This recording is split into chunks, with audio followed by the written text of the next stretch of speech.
नमस्कार दोस्तों, बहुत बहुत स्वागत है आप लोग का अपना चैनल बिहार एजुकेशन में।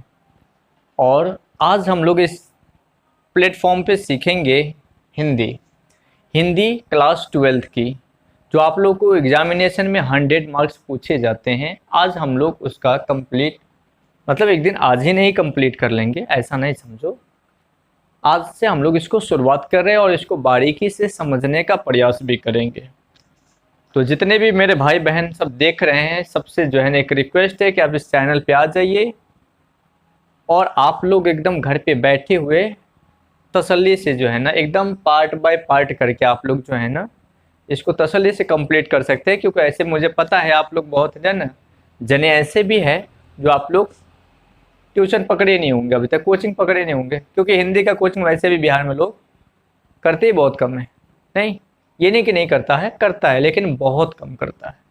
चलिए, मुझे भी पता है आप लोग मुस्कुरा रहे होंगे कि शायद हमारी बातें हो रही है, ऐसे बहुत से लोग हैं। तो कोई बात नहीं है, आप लोग को ऐसा भी नहीं कि आप पढ़ने नहीं जा रहे हैं, तो ऐसा नहीं कि हिंदी कंप्लीट नहीं होगी या इंग्लिश कंप्लीट नहीं होगा, हिस्ट्री कंप्लीट नहीं होगी। मतलब सारे जो है ना इसमें धीरे धीरे मैं सारे कंटेंट ऐड करूँगा। लेकिन फ़िलहाल अभी जो है ना हिंदी से हम लोग शुरुआत करते हैं और बहुत बारीकी से इसको समझने के प्रयास करेंगे। चलिए, तो समय ना गंवाते हुए हम लोग वापस अपने चैप्टर पे आते हैं।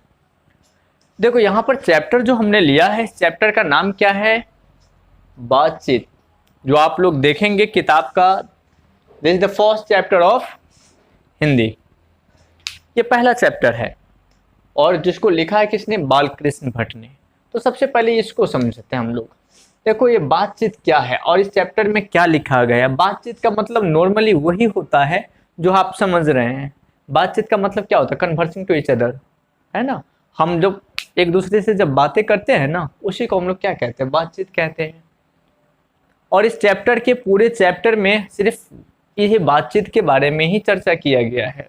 यहाँ पर बताई गई है कि आखिर वाक शक्ति जो है वो है क्या, मालिक की कृपा से जो हमें वाक शक्ति मिला है ये हमारे लिए कितनी इम्पोर्टेंट रखता है। अगर मान लो कि ये वाक शक्ति हमें नहीं मिली होती तो शायद इस गूंगी दुनिया का क्या हाल होता ये हमें नहीं जान पता। बल्कि आप खुद सोच सकते हैं कि मान लो कि आज हमें बोलने की कला है, इसके कारण से मैं आपको समझा पा रहा हूँ, किसी चीज़ को आपसे बातें कर रहा हूँ, ये भी क्या है? जस्ट लाइक अ टॉकिंग, है ना। हम लोग तो बातें कर रहे हैं ना एक दूसरे से। तो ये बातें जो हो रही है क्या कर रहे हैं? हम किसी कंटेंट को अपने जो है ना माध्यम से जो है ना कि मतलब अपने नॉलेज के माध्यम से मैं क्या करने के प्रयास कर रहा हूँ, आपको आपके अंदर जो है ना ये चीज़ों को ट्रांसफर करने का प्रयास कर रहा हूँ। ये कब हो रहा है, किसके जरिए हो रहा है? तो आप समझेंगे बातचीत के जरिए हो रहा है। अगर हम बातचीत ना करें तो हम क्या अपना कंडीशन, अपनी परिस्थिति जो होती है, अपने अपने अंदर जो मन में दुख होता है, तकलीफ होती है, खुशी होती है, घृणा होती है, जो भी चीज़ें होती है जो हम दूसरों को बताना चाहते, क्या हम बता पाते? नहीं बता पाते। तो बस इसी टॉपिक के ऊपर जो है पूरा के पूरा चैप्टर बनी हुई कि आखिर बातचीत के महत्व क्या है। बातचीत हमें जो है ना अगर नहीं होता, इंसान बातें नहीं करते, तो सोचो ये गूंगी दुनिया का हाल क्या होता। तो चलो वापस चलते हैं, हम लोग यहाँ पर आते हैं। इस पर कुछ नहीं है ज़्यादा, बहुत बड़ा जो है ना। तो बातचीत वही है हमारा जो हम दो आदमी के बीच में करते हैं, चार के बीच में करते हैं, उसे हम लोग बातचीत कहते हैं।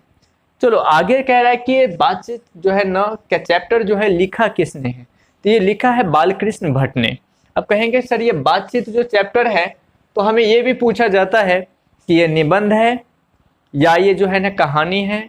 मतलब इस प्रकार के क्वेश्चन भी हमें पूछा जाता है। तो मैं आपको बता दूं ये बातचीत जो है वो क्या है? एक निबंध है। ये एक निबंध है। ये एक निबंध है। अब इसमें से बहुत भाई और बहन को हमें ये नहीं पता होगा कि सर ये निबंध होती क्या है। पहले तो ये क्लियर कर दीजिए, निबंध हम लोग कहते किसको है। बहुत लोग ऐसे हैं, तकलीफ नहीं मानेंगे कि बहुत ज़्यादा लोग हैं इसमें। क्या है कि कुछ लोग ऐसे भी होंगे जो काफ़ी होशियार होंगे और कुछ लोग ऐसे भी होंगे गाँव देहात में, मतलब जिनको, क्योंकि मैं पढ़ाता हूँ तो मुझे पता है, मुझे स्टूडेंट्स बहुत सारा जो है ना क्लास में आते हैं, तो मुझे उनसे बात होती तो मुझे पता चलता है कि लोग को बहुत सारी चीज़ें पता ही नहीं होता है। तो इसलिए जो है ना जिस भाई बहन को ये बात पता नहीं है, मैं आपको बता दूं कि निबंध आखिर क्या होता है। तो मैं जैसे देखिए, एक किसी जीव या किसी सजीव, सॉरी, कोई जीव जीव या कोई निर्जीव, तो कोई भी जीव या निर्जीव जो है, यानी कि सजीव या निर्जीव कह लीजिए डायरेक्टली, कोई भी है लेकिन वो सिंगुलर है। अगर यानी सजीव हो या निर्जीव हो, अगर वो सिंगुलर व्यक्ति है, और उस सिंगुलर का मतलब होता है एक, अगर वो एक व्यक्ति है, चाहे वो निर्जीव है यानी कि जो है ना बेजान चीजें है, या वो सजीव है यानी जान वाले हैं, तो इसके साथ जो है ना जब एक आदमी की या एक वस्तु की या जो है ना एक जानवर की किसी की एक की अगर व्याख्या किया जाए, उसके पूर्ण रूप से व्याख्या किया जाता है, बताया जाता है उसके बारे में, तो उसे हम लोग क्या कहते हैं, निबंध कहते हैं। ठीक है, अगर एक से ज़्यादा अगर उसमें कन्वर्ट हो जाए, एक से ज़्यादा उसमें जो है ना इन्वॉल्व हो जाए, उस तो क्या कहलाता है, वो स्टोरी बन जाता है, वही हमारा स्टोरी बन जाता है, उसमें कहानी का रूप ले लेता है वो। अब जैसे मैं एग्जाम्पल देकर समझाता हूँ आपको, हम लोग निबंध लिखते होंगे, जैसे हमने जो है ना टीचर लोग दे देते थे हमें क्लास में कि सर ना ये हम लोग को देते थे कि जो है ना निबंध लिखो, किस पे लिखो, काऊ पे लिखो, काऊ के बारे में बताओ। तो काऊ के बारे में हम लोग जो है ना लिखते थे, जो है ना बातें करते थे, तो वहाँ पर क्या लिखा जाता था, है ना, गाय की एक पूँछे होती है, दो आँख होती है, दो कान होता है, चार पैर होता है, इस तरह से हम लोग बातें करते थे यानी कि लिखते थे। तो ये देख लो कि एक ही सजीव है, एक गाय जो है एक सजीव है, क्योंकि उसके अंदर जो है ना सांसें चल रही है, उसको जो है ना खाना खाता है, बढ़ता है, वो लोग चलते हैं, मूविंग करते थे, ये सब क्या है, ये सब किसके लक्षण है, ये सब सजीव की लक्षण है। तो ये सजीव है, और सजीव के जो है ना, सजीव में भी क्या है, वो सिंगुलर है, वहाँ पर एक ही गाय के बारे में चर्चा हो रही है, वहाँ पर मतलब किसी सिंगुलर के जो है ना वहाँ पर क्या हो रही है, चर्चा हो रही है, एक से ज़्यादा मेंबर नहीं है।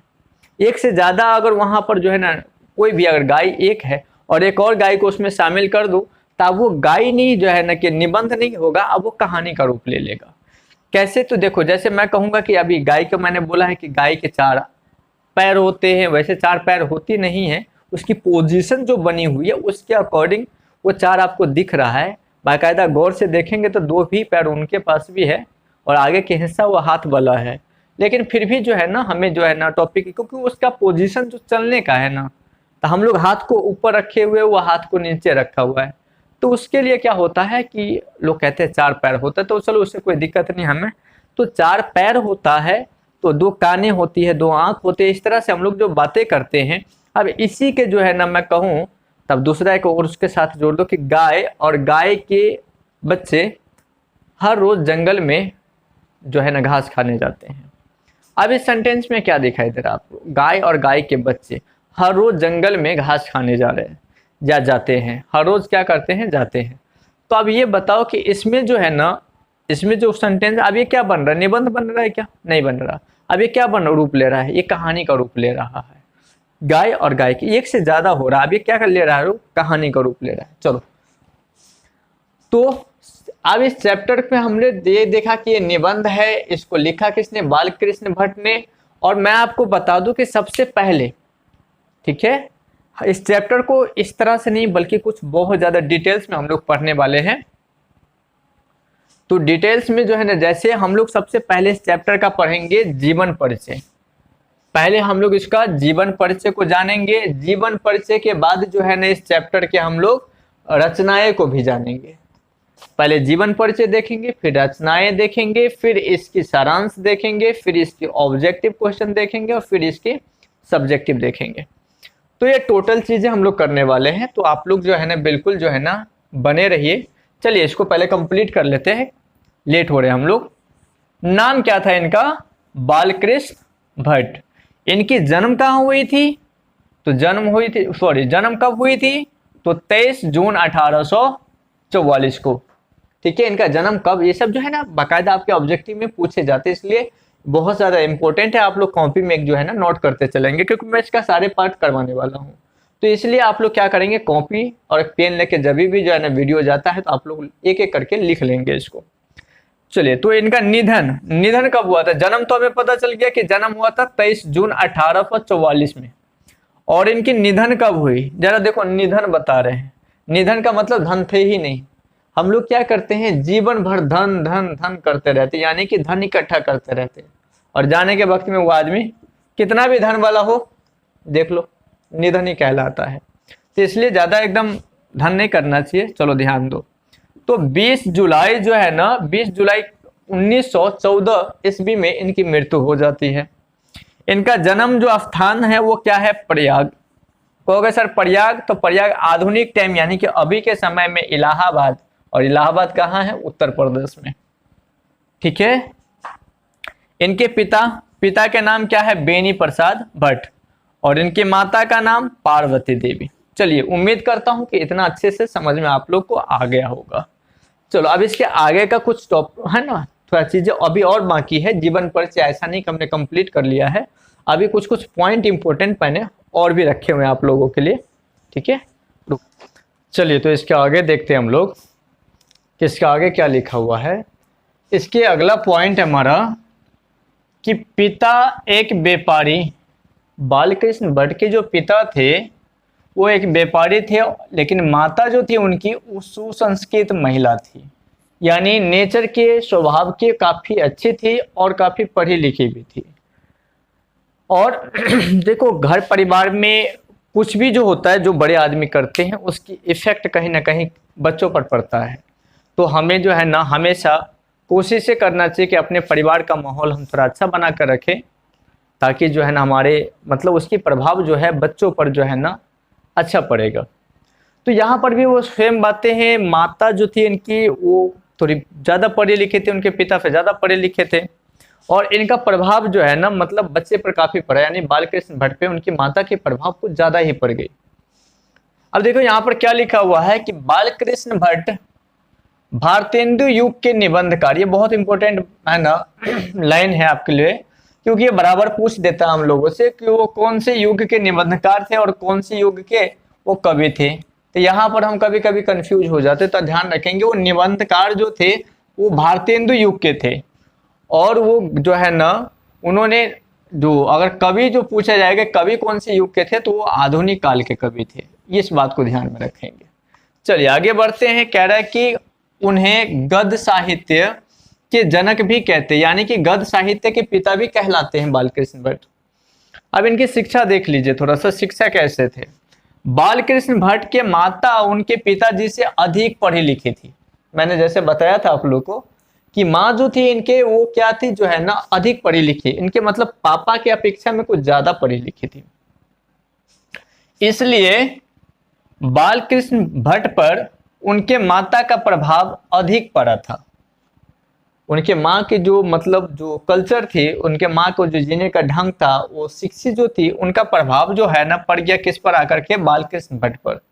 अब देखिए बालकृष्ण भट्ट ने उनका प्रभाव जो पड़ा, तो क्या दिखता है हमें यहाँ पर?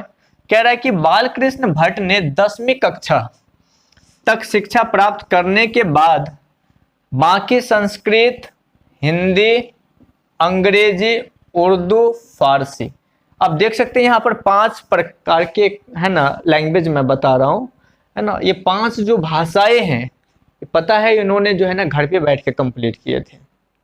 कह रहा है कि ये भाषा का ज्ञान उनके घर पर ही हुआ था। आप सोचिए 4-5 भाषा के ज्ञान उन्होंने घर पे कंप्लीट किए, जो हमारे लिए करना बहुत मुश्किल है। अगर हम बात सिर्फ इंग्लिश का कर दे तो बिहार में बहुत ज़्यादा दिक्कतें हो जाती हैं। अधिकांश बच्चे जो है ना इस चीज़ से डरते हैं। चलिए बात करते हैं आगे, जो है ना बालकृष्ण भट्ट ने क्या किया कि मतलब अपना जो है ना, यहाँ पर आपका नहीं होगा, यहाँ पर होगा अपना। बालकृष्ण भट्ट ने है ना अपना क्या किया कि व्यापार भी किए, व्यापार भी किए उन्होंने, और व्यापार के साथ साथ कुछ दिन तक ये कायस्थ पाठशाला के ये संस्कृत के अध्यापक वहां पर रहे। ठीक है, वहां पर कायस्थ जो पाठशाला थी वहां पर ये अध्यापक यहाँ के रूप में है ना संस्कृत के टीचर थे, और इन्होंने अपना बिजनेस भी छोटा मोटा किया था, ऐसा नहीं कि नहीं किया, लेकिन कहीं पर भी इनका मन नहीं लगता था। और ये थोड़ा चिड़चिड़ा टाइप के लोग थे, चिड़चिड़ा आप लोगों को समझ में आता है, छोटी छोटी बातों पे गुस्सा हो जाना। तो छोटी छोटी बातों पे क्या है मतलब गुस्सा हो जाते थे। ये क्लास जो है ना 10th क्लास के बाद इन्होंने जो है ना मतलब वैसे तो पढ़े नहीं, और कहीं पर ये नौकरी भी नहीं करते थे, कि जहाँ पर नौकरी करते थे थोड़ा सा मनमुटाव हुआ तो बस वहाँ से वो छोड़ देते थे। तो इन्हें मतलब मन नहीं लगता था किसी चीज़ों में। आगे कह रहा है कि फिर उन्होंने क्या हुआ कि अचानक इनको एक व्यक्ति मिले जिनका नाम भारतेंदु है ना। तो भारतेंदु ऐसे डायरेक्ट नहीं लिया जाता, भारतेंदु जी मैंने यहाँ लिखा है, देखिए तो भारतेंदु जी जो है ना, जो इनको मिले उनसे ये काफी प्रभावित हो गए। यानी कि जब ये लोग मिले थे, उन लोगों के बीच में तो बातचीत हुआ, उस बातचीत से ये काफी जो है ना क्या हो गए, प्रभावित हो गए। क्यों हो गए? क्योंकि जो इनके पास कला तो बहुत ज्यादा थी, इनके पास गुण तो बहुत ज्यादा थे, लेकिन क्या था, उस गुण को कोई पहचानने वाला नहीं था। जैसे गुण तो बहुत सारा होते हैं लोगों में, लेकिन बहुत आदमी दिखाना नहीं चाहता है। बहुत आदमी जो दिखाता है तो उसको कोई देखने वाला नहीं होता है, नहीं। तो ये सब होता है, हमारे दुनिया का रीति रिवाज है, ये सब उल्टे सिस्टम पे चलती है। तो मान लो कि बहुत लोग होता है, गुणी होते हैं, अपना गुण लेकर आते हैं, जैसे चले जाते हैं, वो अपना गुण किसी को दिखा नहीं पाते हैं। और बहुत आदमी दिखाना चाहते नहीं है, बहुत आदमी जो दिखाना चाह रहा है तो उसका गुण कोई देखना नहीं चाहता, यानी कि मतलब वो कोई रास्ता नहीं बन पा रही है। तो अब लेकिन यहाँ पर क्या हुआ कि इनके जो है ना, भारतेंदु जी से जो है ना ये प्रभावित होकर के जो है ना, क्वालिटी तो बहुत ही इनके अंदर, उनकी बातों से लगा नहीं मुझे कुछ करना चाहिए, मुझे आगे बढ़ना चाहिए, मुझे जो है ना बल्कि अपने जीवन को सुधारने के लिए कुछ ना कुछ तो करना चाहिए। होते हम लोग के अंदर जो कुछ पॉजिटिव बातें सामने आता है तो हमारे एनर्जी अंदर से जो है ना जग जाती है, हम लोग एकदम जो है ना एनर्जेटिक हो जाते हैं अंदर से। तो ये क्या कह रहे हैं कि वहां पर इन्होंने प्रभावित होने के बाद इन्होंने क्या करा, उन्होंने 1877 ईस्वी में एक हिंदी प्रदीप, इस वर्ड को आप जरूर याद रखेंगे। वहां पूछा जाता है कि बालकृष्ण भट्ट ने जो मासिक पत्र प्रारंभ किए थे उसका नाम क्या था, तो हिंदी प्रदीप, इसी नाम के पत्रिका को इन्होंने जो है ना निकाला और उनको 32 वर्ष तक इन्होंने चलाए हैं। 32 ईयर्स तक इन्होंने जो है ना इस पत्रिका को चलाए। ठीक है, ये जो है ना इनके जीवन परिचय था। और इतना बहुत है, बल्कि इतना डिटेल्स में जाता नहीं, आपका एनसीईआरटी किताब जो है 12th का, क्लास 12th का।